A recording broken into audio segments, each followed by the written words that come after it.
Bill Gates has joined forces with the World Health Organization in calling for vaccine refusers to be rounded up by the military and forced jabbed with mRNA during the next pandemic. Gates and the WHO have ordered governments to lay the groundwork to mobilize the military because they claim that vaccine skepticism is morally reprehensible, and vaccine refusal is an act of aggression that must be met with force. Before we dive in, subscribe to the channel on Rumble and join the People's Voice Locals community to be part of our incredible team. Bill Gates and Dr. Tedros of the Globalist World Health Organization have announced a new project to turbocharge the development and distribution of mRNA vaccines for an apparently looming bird flu pandemic. However, the elite are rattled by the wave of vaccine skepticism which has spread around the United States and the world in the wake of the disastrous COVID mRNA vaccine rollout. As more people refuse to submit to their vaccines, the elite are now working on new and authoritarian ways to force their slew of new injectables into our bodies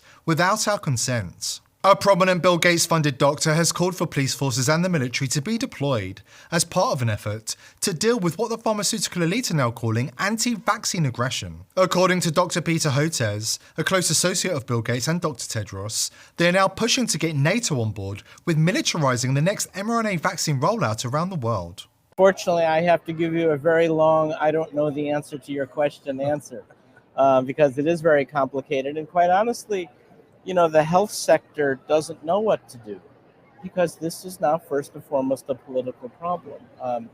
And what I've said to the Biden administration is the health sector can't solve this on its own. We're going to have to bring in Homeland Security, the Commerce Department, Justice Department to help us understand how to do this. And I've said the same I met with Dr. Tedros last month in Geneva, WHO, the Director General, to say, I don't know that the World Health Organization can solve this on our own. We need the other United Nations agencies, NATO. This is a security problem because it's no longer a theoretical construct or some arcane academic exercise. 200,000 Americans died because of anti-vaccine aggression, anti-science aggression. And so this is now a lethal force that, and now I feel as a pediatric vaccine scientist, it's just as though it's important, just as it's important for me to make new vaccines to save lives, the other side of saving lives is countering this anti-vaccine aggression. The Bill and Melinda Gates Foundation have provided Dr. Hotez with tens of millions of dollars in funding to produce experimental vaccines. As well as lining his own pockets, Hotez used the money to develop the Copavax COVID-19 vaccine, which was administered in India, the country Bill Gates considers his personal laboratory. Yet, Dr. Hotez is terrified of having his pro-vaccine authoritarianism challenged in public. The Bill Gates ally is on the record stating that anybody criticizing vaccines should be charged with a hate crime. Yes, really. There's a local doctor who's become a household name. He's been urging people to get COVID vaccines, and he's also developing vaccines. We're talking about this man right here, Dr. Peter Hotez. And because of his fame, he's also a frequent target for critics. But should that vaccine criticism or outright threats be classified as a hate crime? Dr. Hotez thinks that option should be on the table. In an article citing cases involving crimes towards scientists, Hotez in part writes, quote, "We should look at expanded protection mechanisms for scientists currently targeted by far-right extremism in the United States." He goes on to say another possibility is to extend federal hate crime protections, end quote. Hotez tweeted that his level of hate emails is up, some including Nazi images and threats. The pro-vaccine elite do not like criticism, and they don't like public debate. Joe Rogan invited Hotez to appear on his podcast to discuss the COVID-19 vaccine controversy with Robert F. Kennedy Jr., who's been exposing the truth about the vaccine since it was first rolled out. The exchange began over Hotez sharing and promoting a Vice article that called on Spotify to censor Joe Rogan's show whenever he dares to criticize vaccines or question the official narrative. Once Rogan caught wind of what Hotez tweeted, he replied to him by offering to donate $100,000 to a charity of Hotez's choice if he would debate RFK Jr. on his show. Peter, if you claim what RFK Jr. is saying is misinformation, I'm offering you $100,000 to the charity of your choice if you're willing to debate him on my show with no time limit, Rogan tweeted. Hotez replied to Rogan, stating that he had his contact information. Joe, you have my cell, my email.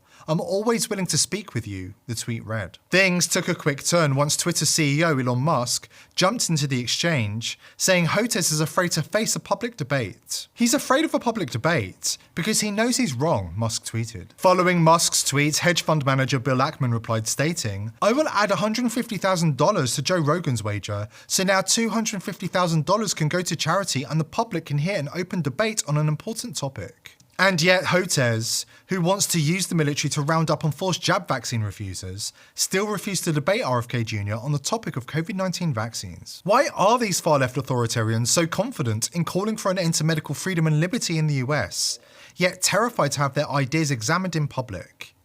According to a Health and Human Services whistleblower, it's because that they know the global elite are making moves behind the scenes to eradicate the freedom to dissent once and for all. Today's sponsor is pillsforever.com.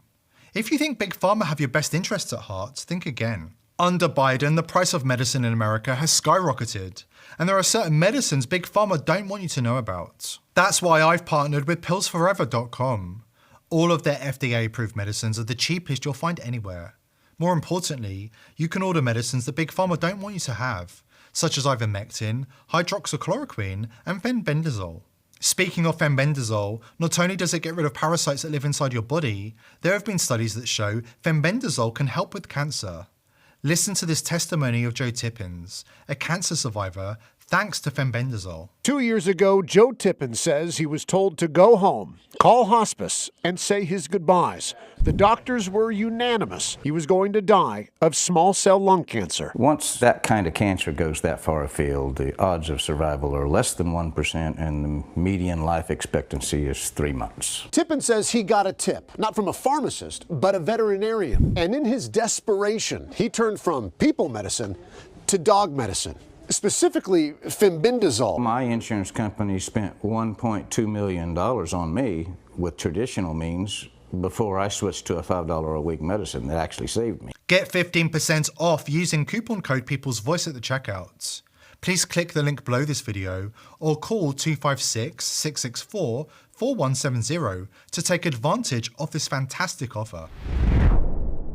Rounding up millions of vaccine refusers and dissidents against the globalist agenda might sound like an impossible task, until you understand that the Biden regime has been laying the groundwork to make this a reality for the past 12 months. A whistleblower who works for the Department of Health and Human Services has revealed that the US government, in collaboration with the World Economic Forum, is building secret detention facilities in 50 states, capable of detaining millions of people. According to Christy Hutchison, these prison-like compounds located in sparsely populated and controlled locations will be used for those who refuse to comply with the upcoming government mandates and regulations regarding long-term lockdowns and new vaccines for the new pandemic. It's not for these illegals, especially let's go off the numbers that they're telling us that there really are. They're saying, 11 million?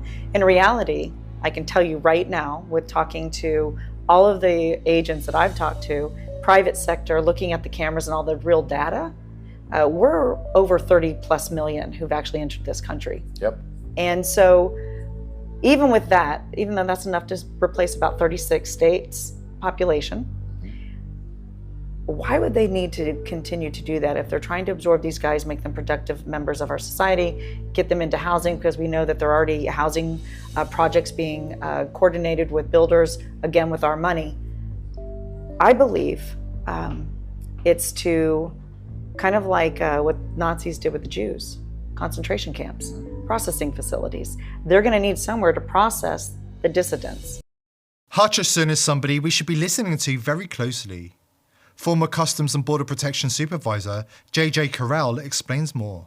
Her background was federal contracting, and more specifically, abroad, but specifically, she worked on forward operation bases, FOBs, in military war zones, where she would put up these giant soft-sided facilities, water, food, et cetera, et cetera. So we're talking tens of millions, if not billions of dollars, right, that have transferred from her company, which she no longer is a part of. But she has access to all the bid contracts. You can go on a website and there are endless bids for contracts from whatever.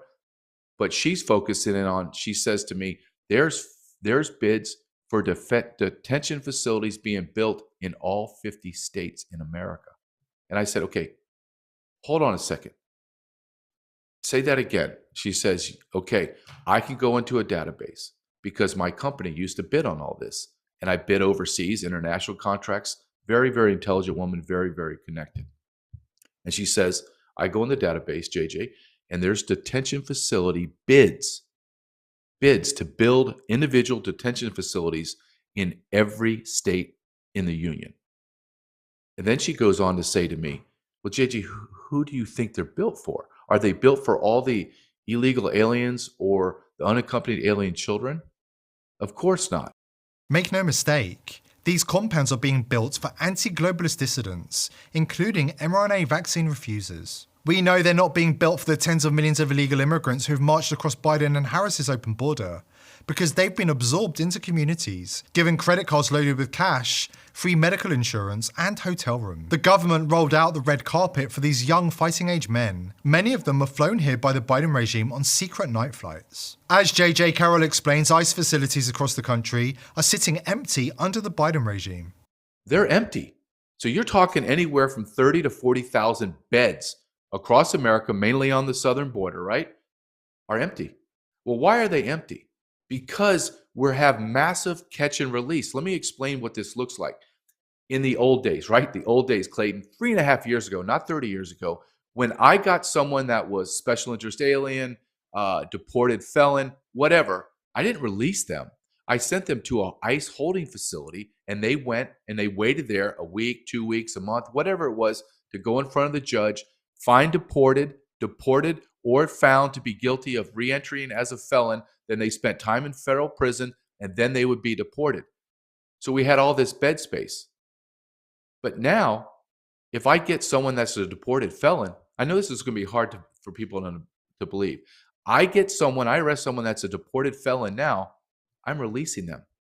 I'm releasing them on the street. So you go from arresting people 3 years ago, setting up for deportation and prosecution, goes to, we call it a camp space in an ICE facility, and then that individual goes through the court system and then is ultimately deported after he or she serves her time.